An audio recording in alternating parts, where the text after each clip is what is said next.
It's Wednesday, my dudes! What is up, pouch boys and girls from all around the world? Just cyberspace hero Xero with another episode of his pouch dump feature inside this week because it's cold here in Pittsburgh. Anyhow, I got called out, like everybody else, by my man, Rick Wayne, on that blockchain of Xero feud for what he likes to call What You Got Wednesdays. So I figured since what I've got is what he makes, the Xero feud mini pouch wallet, I figured why not do a pouch dump on Wednesday instead of Friday. So I hope you're ready for Wednesday, a pouch dump filled with grail pocket trash, micarta knives, and all kinds of other various levities. If you're not ready, well, then you better pause this video, take a few moments to deep breaths, prepare yourself mentally and physically, because it's time for Patch Me Outside. But you know, inside. Let's do it. So I want to show you where I got it. It's cold, so I'm wearing cargo pants as one does. Right here in the right cargo pocket, you will see my Xero feud mini pouch in the new outdoor woodland camo vibe. I've got some really great pocket trash for you today. I've been searching a grail and I finally achieved it, so I hope you're excited for this pouch dump, because I am. So if you hang out in some of the same Discord chats as me, you might have heard me say some things about this pouch and some of my larger knives, because I carry admittedly tiny knives by some people's standards, small squad represent. I couldn't fit some knives in this pouch that I could fit in the yellow ripstop nylon, and I made some comments about how it was just a little tighter. That knife is actually in this pouch this week, so I take it back. I guess this, what is this, 200D nylon Cordura? Anyhow, it took a little while to sort of loosen up. So I really dig this pouch. I didn't say anything negative about it. I just said it was a little tighter than the other one, but it takes a minute to get itself ready to go, I feel like. So I'm sorry, Rick, if you heard those statements, and if you didn't, you didn't hear nothing. I didn't say nothing. This pouch is amazing. So this is the outdoor camo edition. Already getting some rough spots because I use my shit. Our Ranger Eye selection this week is heavy on the black and white because it is Black and White Wednesday. This is the new Data Crew Peak Reaper, because you know how I do.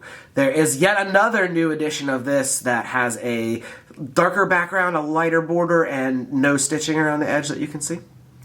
This is a OG murdered out Plague Skall.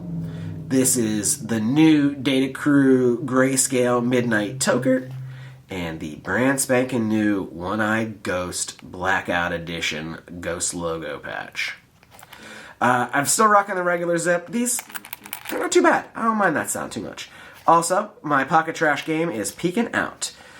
This is the 52 Graves Death Cookie Bead. It's a little PVC lanyard bead. It's hard because it's thick, but glows like the dickens.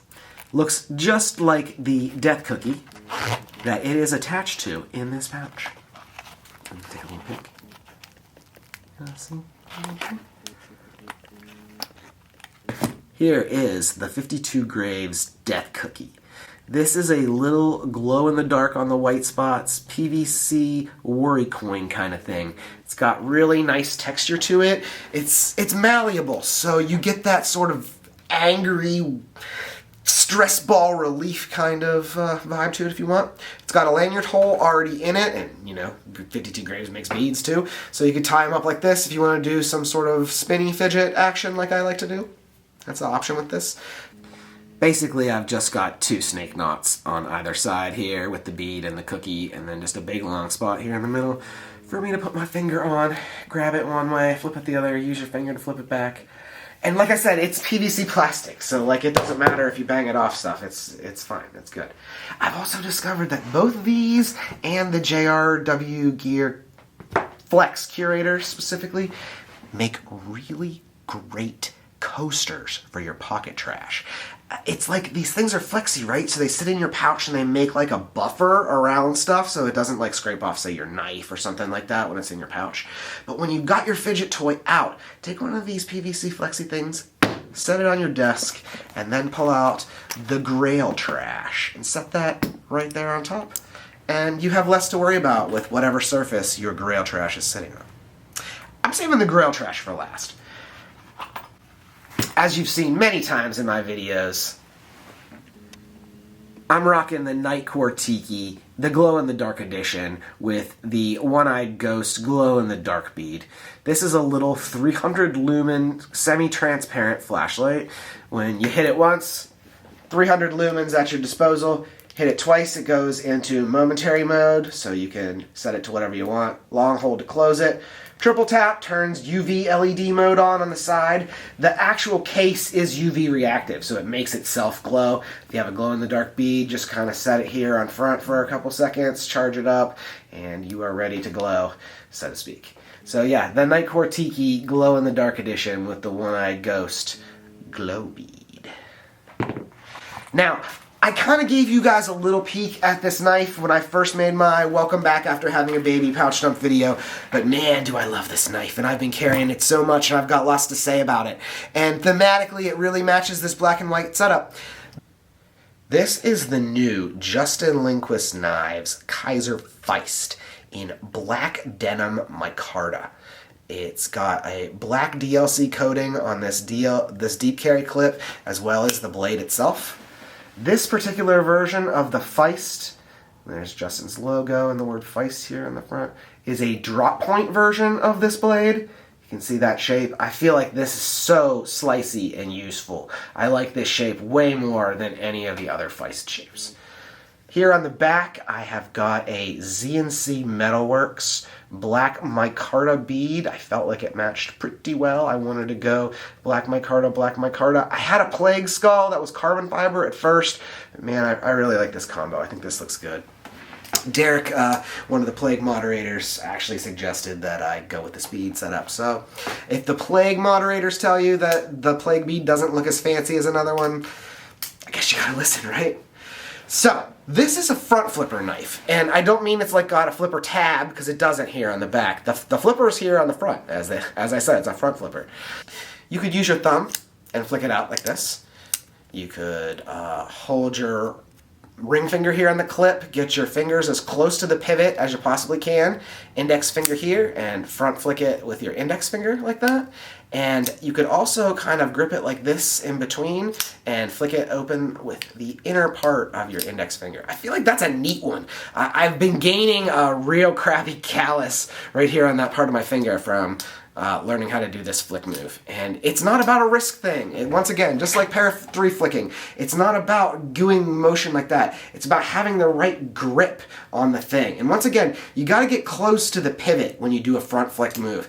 All of that pressure that you put here on this part around the pivot makes this action happen when you flick your finger across it. And it's not about pushing into it. You want to brush against the edge of where the scale is. So I feel like in spite of the fact that this knife is single deploy mechanism, like there's no thumb studs, there's no spidey holes, it's only this one little part on the edge that you can front flick with. I feel like it's how smooth this knife shuts that makes it so fidgety. Like gravity just barely takes, oh, and the click at the end. Just listen. Oh, it sounds so good. I don't want to sound like a knife fanatic or whatever, but oh, that just gets me right. Ah, it just feels so good.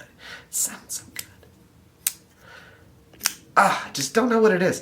This knife has really great acoustics, and it's just so smooth, and just makes you want to play with it. It makes you want to try to learn how to do front flicks, and how to grab it on this side and one hand flick it, and it's such a nice knife. Justin, Kizer, you did a great one on this drop point edition black denim micarta Feist. I love this knife. And like as far as my knife collection goes, this is a big knife for me. For the fact that like you don't need a bead for me to grip it and there's like room on either side, like this is a large knife for me. But the fact that even with this large chunky bead, all I've got to do is slide it in here. I put the clip up, push it right in like that, and let the bead rest at the top of the pouch. Grab that flashlight, set it in there next, exactly the same, bead beneath bead. And Like, I haven't put pocket trash in here obviously yet, but it fits good. It fits really nice. It doesn't take up too much space in the back. And you know, like I said, I've been rocking these xero feud mini wallet pouches, and this knife, it didn't fit the first day that I got it, like I said, and I was disappointed because this has become like one of my top favorite knives, even though I was against single deployment mechanism knives. It's like crazy, the things that you say and the things that you think, and then you look back a year later, 6 months later, and you say, wow, I was closed-minded when I said I didn't like that thing, I hadn't really tried enough yet at that point or whatever. Or maybe it just takes something magical like the bearings that are in this knife to just really get you going. Part of it, I think, is the micarta. You know I'm a micarta fiend, so having these beautiful black denim micarta scales on this dude just really send this thing into orbit for me. So, yes, the black denim micarta drop point edition Feist front flipper from Justin Lundquist and Kizer. Love it. So let me tell you a little story. About 2 years ago, I found out about Louty EDC and a magical thing that they had created called the shuffle. It was a little fidget toy, fidget slider in the shape of playing cards. And I don't know if you know this about me, but I collect playing cards. See this large stack of here of casino stuff and playing cards back there? Yeah, it's hard to see it all, but I collect playing cards. So when I saw a fidget toy in the shape of playing cards, it was hard to resist. I thought that how cool was this? But it was too late. The drop had already happened. It sold out instantly. People in the group were salty, I think, that they didn't get in because this shuffle went so quick. I forget where I originally saw it. It might have been Accessorize Me here on YouTube. I'm not real sure. But I think it was another one of Loutie's fidget toys, and I followed him there and saw the shuffle. And I just missed it. 2 years have gone by, and I've been trying to find this edition of the shuffle. And I've done ISOs, I've looked in their group, I've just missed a number of times, I've had all kinds of sold out from underneath me, and friends didn't realize how serious I was about it, or whatever. It's all water under the bridge, because listen to this. Once again, this is like an ASMR video. Today, on Xero Makes Loud Noises. ASMR for fidget toys, knives, and other EDC gear. Of course, today, of all days, Peter McKinnon of Pete's Pirate Life, of YouTube fame, inspiration to vloggers, pirate enthusiasts, gear nuts, and people like myself, released his own video on his Louty EDC shuffle. He has the stainless steel version with double aces just like me. His came out, I believe, from Urban EDC Supply. That's the newest drop that's recently been happening. They and Exclusive have been doing a bunch of stuff, and I think that that's where he got his. I had to get mine on the secondary. I actually posted in the Louty EDC Buy Sell Trade group a number of times trying to find this, and I got a million people wanting to sell me their Zerk ones or their stainless steel ones, but I could not nab one of these copper brass ones for the longest time. And now having it, let me just say that it feels so good to finally achieve that grail click. I don't know. I feel like if I would have just went to Urban EDC Supply and bought one, I don't think it would feel as good. I don't think it would sound as good. I don't think I would get this vibe. Chasing and finding a grail piece of anything, whether it's pocket trash, a knife, a computer part, collectible, getting that thing that you strive for feels so good, and you get that boost of serotonin on dopamine or whatever for when that happens, and man, does that feel good. And let me just say, after searching for 2 years and finally bagging one of these for not insane aftermarket prices, feels good. I've got the Louty EDC Shuffle in brass and copper, pocket aces, fidget toy for yins today. And you will definitely be seeing this more. Now, how does this copper thing fit into this Black and White Wednesday? It doesn't. I don't care.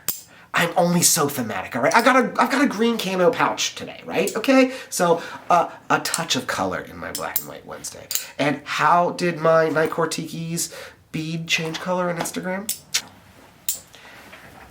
Not everything you see on the internet is real. I changed those colors in Lightroom. Anyhow, I hope you enjoyed this video this week. If no one has told you today, you are a rad person, and I really appreciate you taking your time and attention and giving it to me to look at my pocket junk with you today. So thank you. If you enjoyed this video, give it a like. Think about subscribing. If you want to see more of my videos, check them out by clicking one of these boxes that are appearing around my face as I clack this thing. So I will see you in the next one. Later.